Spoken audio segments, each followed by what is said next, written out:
around the campfire. Now, I have had a lot of questions come in lately.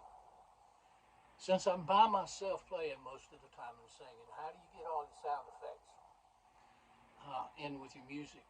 Well, for one, that's why I have two guitars. Um, I have my Takamine, which is I call Cherokee, my box guitar, and then I have my Les Paul. My Les Paul, I have extra pickups put on it to record the sound effects through my Roland GR1. This is a Roland GR1. On this Roland GR1, what I do is that the pickup that's on the guitar goes through this, and from this into my sound system. Now, this will give up to 128 different sound effects, all the way up to an orchestra. It will do Hammond organ, drums. It will do fifes. It will do banjos. It just on and on and on and on. And strings, like from an orchestra, just strings by themselves. So what I do is that I will set the strings, most of the times what I use, just lightly in behind the guitar. So when I'm singing it, it kind of fills up the background. And it makes a big difference. Let me hold this up where you can get a good look at it. Anybody that's looking to get into having some backup, the Roland GR1 is a great item to have. This is my second one. I started back in the 1990s with this stuff because when you have singing groups and you mess with singing groups, there's two things that happen. There's always somebody that can't show up. There's always somebody sick. And you lose a lot of people. Now over here is the second piece I use. So when parts of my band couldn't make it, or when parts of my backup singers and the quartet style that couldn't be with me, I have this. Now this is the Digitech, and this Digitech is a vocalist. Now I have two of these. One is a rack mount. This one will go up to 360 different sound effects. It will do everything from acapella all the way to barbershop quartet. It will do gospel quartets. It will do things like the Supremes. You know, different groups, they have their own names for the different singing groups that's out there.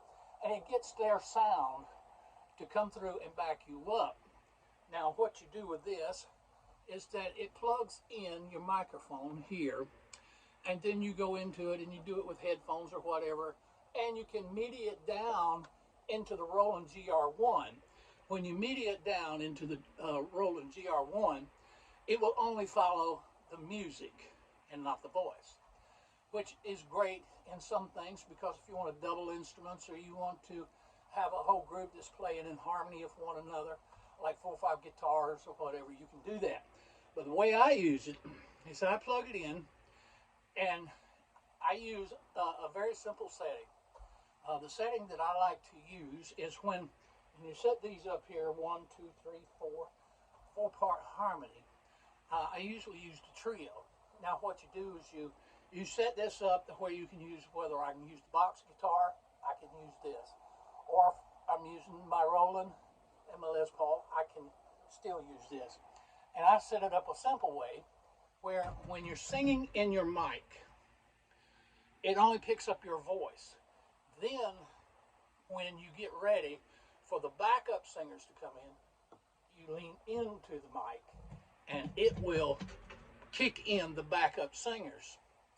And this really makes a difference.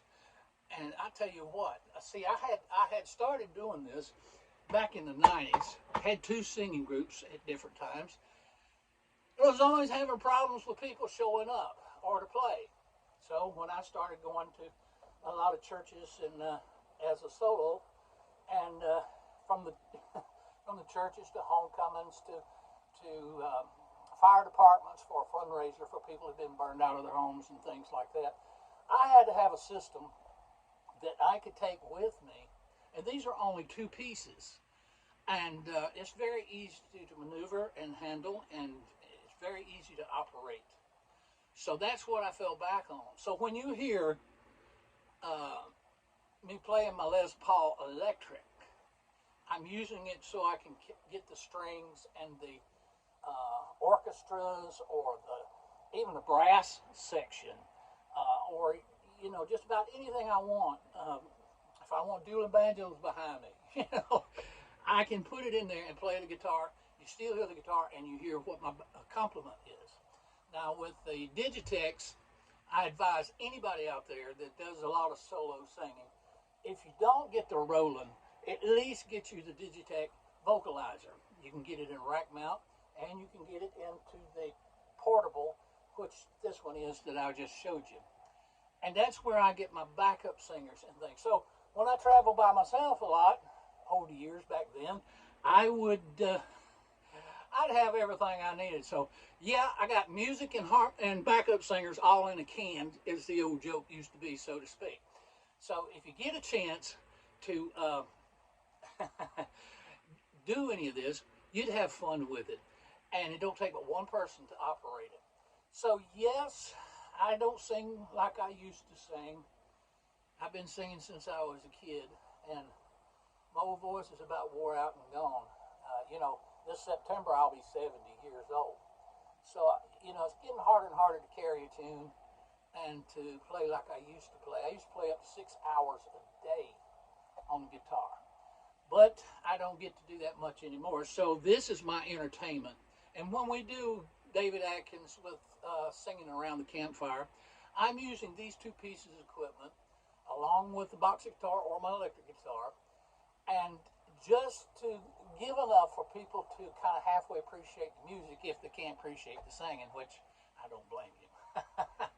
But anyway, that is the way it's done. Now, I advise all singers, musicians, to look into two pieces like this. I also have a Roland X88 keyboard, and I can hook my laptop up to that, and if I'm writing a song and trying to write the music to it, I can hook that up to that keyboard, which has everything. I've got that B3 Hammond organs, and it's got more in it than what I have on the Roland GR1. But I can sit there and play, and it will write my music for me. So anybody that's in music, all singing groups, a lot of times you get caught without somebody. You just can't be there. Matter of fact, with this one little last note, and this is just a short, I'm done. But with this, I can go down to doing individual parts and sing them. I mean, everything from all 4 to 5 part harmony. And I have many a time had a bass singer that could not show up in the group, and I can go into here and just punch up my bass and get the different octaves of how deep or how shallow the bass should be, and stand up there and I am not a bass singer, as you can tell, never was, but I can stand up there and get in the mic and sound like J.D. Sumner. I mean, he'll carry you way on down there in the low octaves, and stand up there and sing with a group, and they don't even know the difference. Nobody ever picked up on the difference. So this is the most phenomenal piece of equipment. It's not very expensive. This one is a 1990 model. The rack mount I got is basically around $200. This one here at the time when I bought it was over $500, but that was in the 1990s. You can still get them. You can go to the Reverb app to their store, and you can get these reconditioned for about $100. So spend at least $100, get you something. If you don't sing, sing loud. God bless. We'll see you later.